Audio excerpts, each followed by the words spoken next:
In the name of the Father, and the Son, and the Holy Spirit. Good morning, everyone. How beautiful it is today to be able to celebrate the great feast of the three hierarchs on a Sunday, so that we can be together as a family for this great feast. Basil the Great, Gregory the Theologian, and John Chrysostom. Three great bishops from the 4th century, whose job it was, as it is for every bishop, to rightly divine the word of truth. I want you to listen to some of the words, the poetry that's used in the hymnology of the church that describe these three great luminaries. Instruments of grace, trumpets of truth, bulwarks of devotion, harps of the Spirit, sweet flowing rivers of wisdom. Their preaching is described as awesome and clear in tone, thundering from the heights. Such vivid and expressive language. This is theology with intelligence, my friends. Intelligence, balance, and beauty. But today, rather than just telling you how wonderful the three hierarchs were, I want to try to communicate to you why their theology, and especially their manner in expressing that theology, is so critical, especially when it pertains to keeping Christianity focused and undefiled and pure. These days, we are experiencing a Christianity that, at least to me, seems impure, mixed with ideology and politics. I read the other day about an interview with a founder of a multi-million-dollar software company. If you don't mind, I don't want to mention his name. There's no reason to slander, because he's got gifts that I don't have, so how can I slander anybody? But the man was asked by the interviewer if he went to church. His response apparently was, no, because I consider it an inefficient use of my time. Now, perhaps you may consider that rude or pompous, but to tell you the truth, I'm not so sure it is. And I say that because the kind of Christianity that this man has been exposed to, one that is mixed with politics and agenda and ideology, I don't blame him.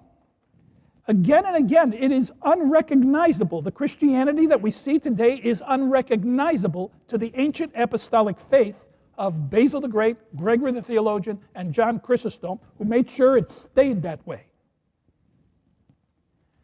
Contemporary Christianity, I think, has lost its identity, its history, its soul, not to mention its very theology. And I'll tell you why I think so. It is as if, in an effort to be relevant to the current society, an ill-advised effort, in my humble opinion, modern Christianity has taken on the mantle of being an expert in everything. In contemporary issues, for example, social, racial, environmental, economic, and political. Again, as if by doing so, she will somehow become more relevant to society. Instead of talking about Christ and Christ crucified and resurrected, she has instead chosen to engage in culture wars and news media of the day. We want to effect change. And I'm not talking about a change of the heart. We're so past that. We want to effect laws. That's what we want to change, not hearts, laws. We want to influence elections, high courts, even presidents. And you know what?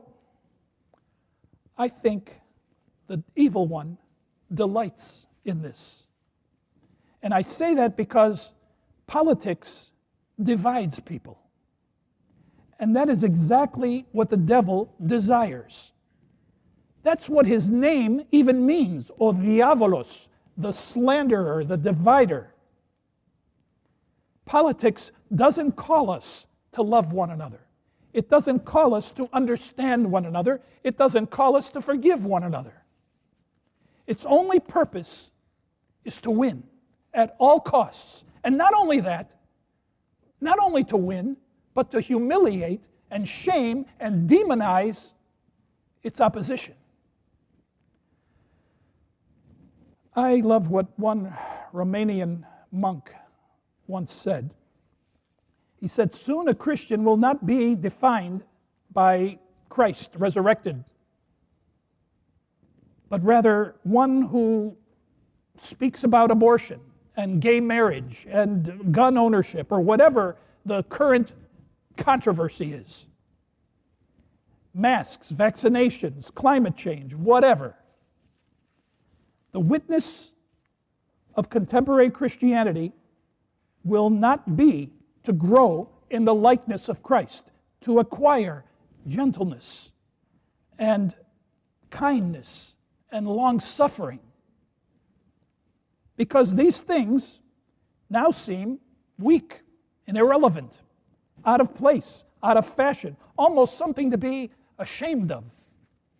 Again, the reason for this sermon is not just to tell you how wonderful the three hierarchs were, but to communicate to you that they too sought to engage the culture around them, just like contemporary Christianity does. But the thing is, they did it in a manner that benefited society, unified society, not divided. Their approach was not to criticize and moralize and politicize. Their approach was to civilize man, to shape character of people in the likeness of Christ. That's what bishops do.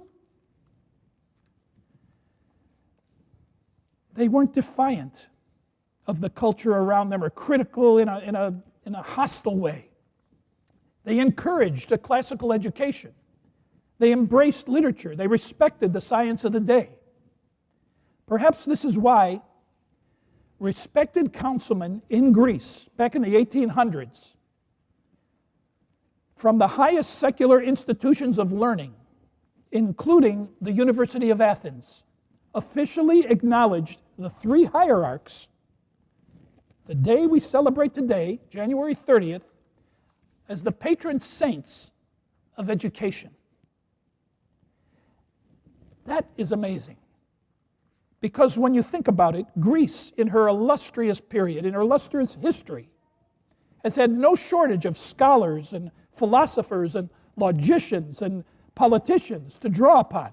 Why not Plato? Why not Aristotle? Why not Socrates? I'll tell you why. Because these far-ahead thinking councilmen saw arts and letters and science and math not only as a matter of the intellect, but of the soul as well. They sought to mingle, or even baptize, if you will, human wisdom with divine wisdom in order to cultivate culture. How very bold, how very admirable. Well, I'm sorry, I think I went on a little long today, so let me conclude by just telling you, as a priest, as a father, please don't allow politics to shape your faith. There is something much greater than being a Republican or being a Democrat, and that is being Orthodox. Through the prayers of Basil the Great, Gregory the Theologian, and John Chrysostom, God bless you.